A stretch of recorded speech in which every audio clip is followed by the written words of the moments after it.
Good morning students, welcome to your SST class. Today we will start chapter number 13, the Northern Plains. So come to page number 95, chapter number 13.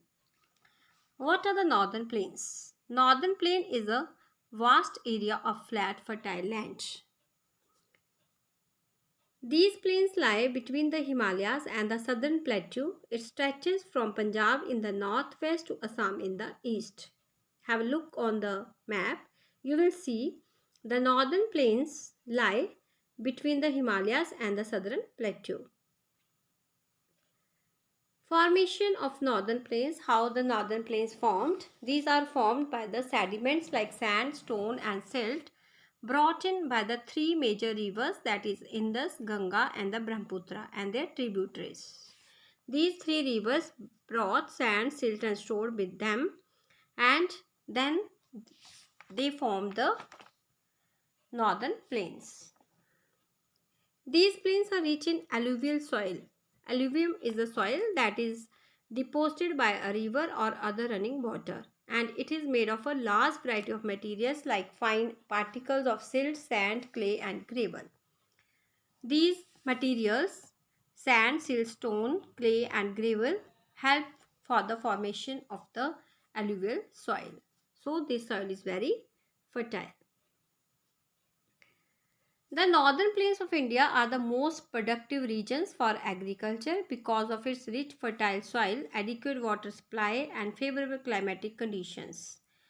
Mostly rice and wheat are grown in this area. Because of its high fertility and production of rice, it is known as the rice bowl of India.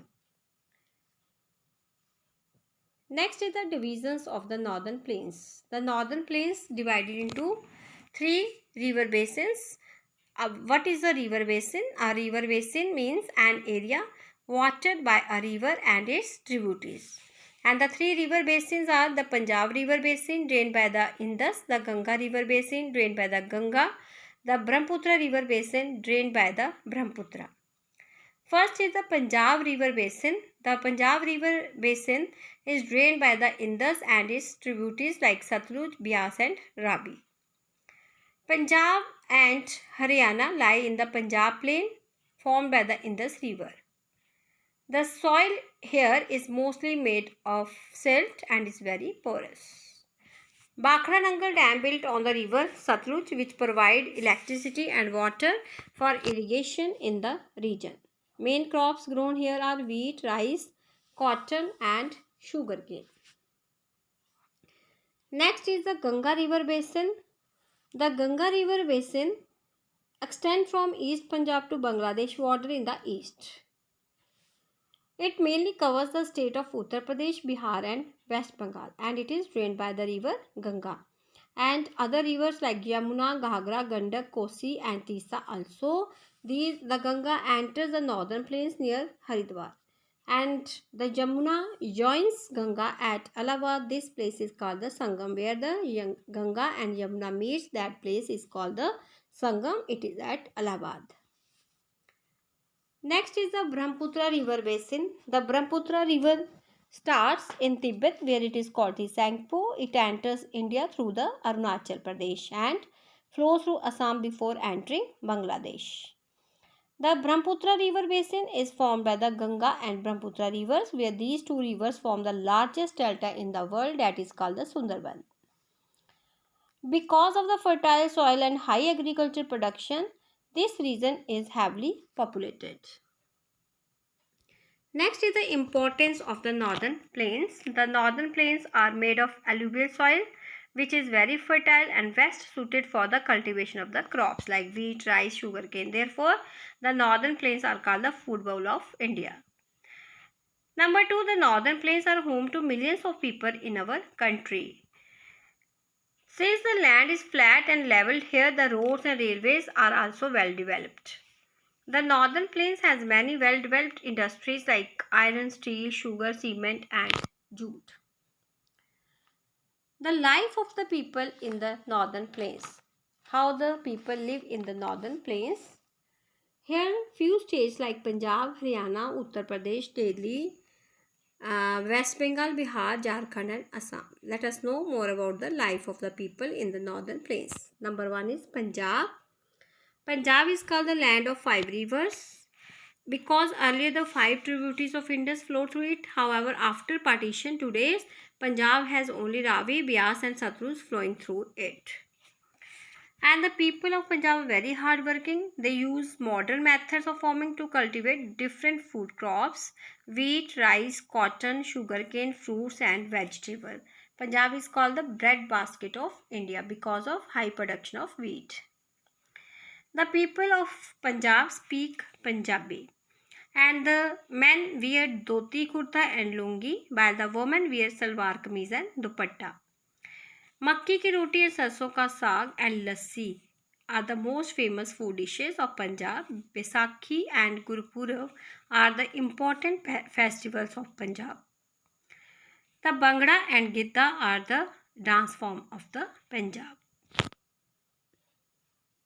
Amritsar is best known for Golden Temple, which is the biggest pilgrimage site of the Sikh. Jalandhar is famous for sport goods, and Ludhiana is most famous for hosiery and woolen clothes. Next is Haryana. Haryana is a North Indian state that shares its boundary with Punjab, UP, Rajasthan, and Delhi. Its capital is also Chandigarh. Farming and dairy farming is the main occupation of the people of Haryana. Karnal is famous for its big dairy farm and research center. A big cattle fair is held at Hisar every year. The wheat, rice, maize, pulses, and sugarcane are the main food crops grown here. The men in Haryana wear dhoti kurta while women wear ghagra, choli, and odni. They speak Haryanvi and Hindi language. Milk and milk products are most fondly eaten in the Haryana. Teej is the main festival of the people of the Haryana. They enjoy and celebrate this festival with great joy. Next is the Uttar Pradesh. It is India's most populated state. Lucknow is the capital city of Uttar Pradesh. Being in the heart of the northern plain, it has very fertile soil. The main crops grown here are wheat, rice, sugarcane, oilseeds, and pulses, and leather, cotton, textile industries are also here. The men in the state wear kurta pajama while the women wear saris. The food of the people is very simple: dal, roti, and vegetable. People speak Hindi, while in some parts local language like Avdi, Brajbhasha, and Bundeli also spoken.